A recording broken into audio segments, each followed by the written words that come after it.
If your ex moved on quickly from the breakup, take a walk with me. Right now, you're probably feeling confused because 2 weeks ago they said that they loved you. But if you're being honest, you could probably already sense a change in their energy towards you as well as the tone of their voice, or in how quickly they said that they loved you back, and you could just feel that something was off. You've probably known for a while that things just haven't been going well, but you were afraid to bring anything up because you feared that if you spoke your truth, that you would be rejected. That if you shared how you've been feeling, that they would just leave anyway. And of course, your sole mission in all of your relationships is to avoid that rejection at all costs, even when it costs you yourself. So you stuff it down and you keep going, thinking that things will get better, but they don't. And right when you can't take it anymore, you finally put yourself out there and ask, "What's up?" Because they don't like to argue and they fear conflict, they say, "Nothing, I'm fine." And you say, "No, actually, everything is not fine." And if you really pay attention to the other person, you'll notice that they want to get away, they want to run, they want to leave, and they'll do anything to exit this conversation. They are deeply emotionally dysregulated, and for them, tapping into these thoughts, feelings, and emotions feels scary. They're looking for a way out, and they go right back to when they got in trouble with a parent or a caregiver. This is when they say, "I can't seem to win with you. You're never satisfied, and I'm not good enough for you. You deserve more than I can give you." And in that moment, you're thinking, "Coward." So you come to the conclusion and you agree, "I guess we're breaking up."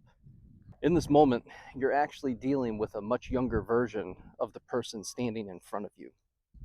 And the more you push for clarity and understanding, the worse the situation seems to get. Subconsciously, they're trying to get away from the situation, and all of a sudden they hit you with a statement that leaves you saying, "Wow." Their whole body wants to run to their bedroom and hide until things settle down. It's important to know that their negative reaction to this entire situation has nothing to do with your self worth. I know from your perspective, it looks like they moved on quickly, but that's because they haven't processed the actual breakup. And they probably won't for quite a while.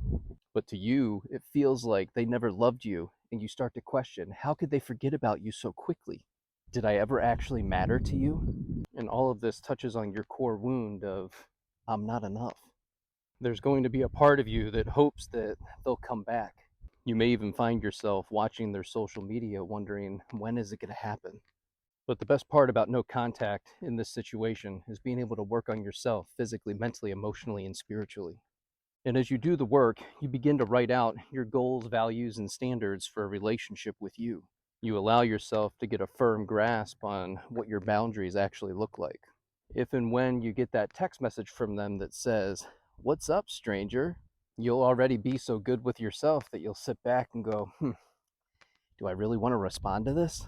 Is this actually in my best interest?" Some of you may choose not to respond, and that's okay. Some of you may be curious at this point and think, "Well, I've changed. I went to therapy. I read a bunch of books. Let's meet up, see what's different." And because you've done the inner work on yourself, you're tapped into your discernment and your intuition, and you'll recognize when something's not for you. At the end of the day, does it matter why they seem to move on so quickly? No. The whole point and the goal is for you to work on yourself physically, mentally, emotionally, and spiritually. Then go live a life that you're proud of,